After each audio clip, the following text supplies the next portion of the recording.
Ang Levita at ang kanyang asawang alipin. 11 na kabanata.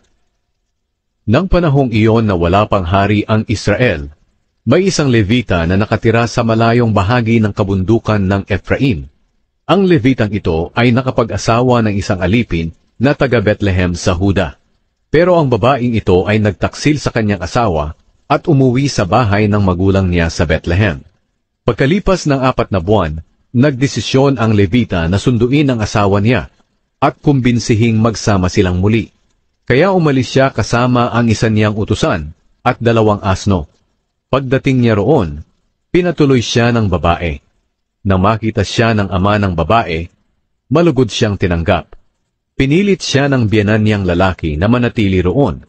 Kaya nanatili siya sa loob ng 3 araw na doon kumakain, umiinom at natutulog.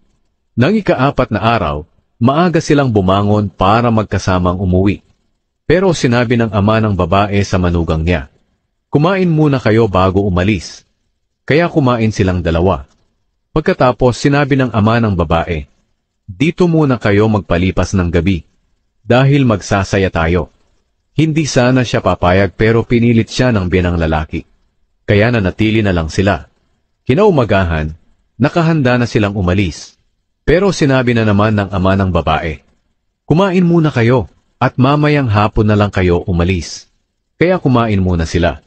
Nang aalis na ang Levita, ang asawa niya at ang kanyang utusan, sinabi ng ama ng babae, "Hapon na at maya-maya ay madilim na.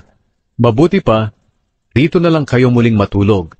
Magsaya muna kayo rito at maaga na lang kayo umalis bukas." Pero hindi na pumayag ang Levita. Sa halip, umalis siya at ang asawa niya, kasama ang utusan at ang 2 asno. Papalubog na ang araw nang dumating sila malapit sa Jebus, na siyang Jerusalem ngayon. Kaya sinabi ng utusan ng Levita, "Mabuti po siguro na dito na lang tayo matulog sa lungsod na ito ng mga Jebuseo." Sumagot ang Levita, "Hindi maaari na dito tayo matulog sa lugar na hindi sakop ng mga Israelita. Tutuloy tayo sa Gibeya. Tayo na. Sikapin nating makarating sa Gibeya o sa Rama, at doon tayo matutulog." Kaya nagpatuloy sila sa paglalakbay. Mag-aagaw dilim na nang dumating sila sa Gibeya na sakop ng lahi ni Benjamin. Pumasok sila sa lungsod at naupo sa plaza. Pero walang nag-alok sa kanila ng matutulugan. Nang madilim na, may isang matandang lalaki na pauwi galing sa kanyang bukirin. Ang matandang ito'y nakatira dati sa kabundukan ng Ephraim, pero ngayon ay nakatira na sa Gibeya na sakop ng teritoryo ng lahi ni Benjamin.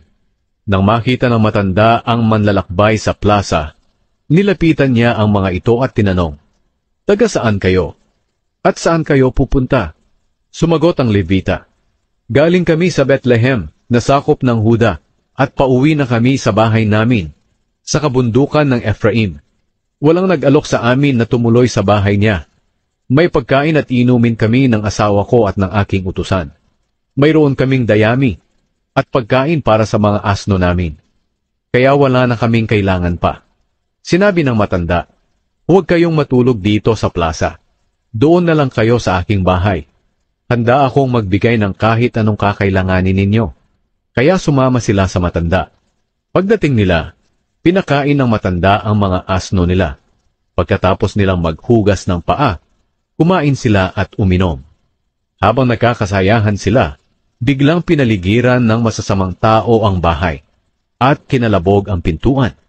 Sinisigawan nila ang matandang may-ari ng bahay, "Palabasin mo ang bisita mong lalaki, para makipagtalik kami sa kanya."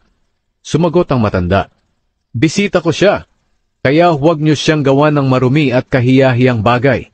Kung gusto niyo, ang anak kong dalaga na lang, at ang asawa ng lalaking ito ang ibibigay ko sa inyo. Gawin niyo ang gusto niyong gawin sa kanila. Huwag lang ninyong gawin ang kahiyahiyang bagay sa bisita ko." Hindi nakinig ang mga tao sa kanya. Kaya pinalabas ng Levita ang asawa niya at ibinigay sa kanila. Magdamag siyang pinagsamantalahan at inabuso ng mga ito.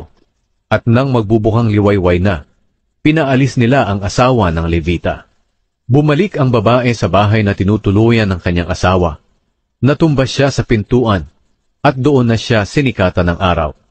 Nang umagang iyon, Bumangon ang kanyang asawa. Binuksan nito ang pintuan para umalis na, at nakita niya ang asawa niyang nakahandusay at ang kamay nito ay nakaunat pa sa pintuan. Sinabi ng Levita, "Bangon na, dahil uuwi na tayo." Pero patay na pala ang babae. Kaya ikinarga niya ang bangkay sa kanyang asno at umalis. Pagdating niya sa kanila, pinagputol-putol niya sa 12 bahagi ang bangkay ng kanyang asawa at ipinadala sa 12 lahi ng Israel.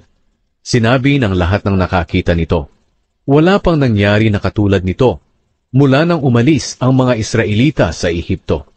Ano kaya ang mabuti nating gawin?"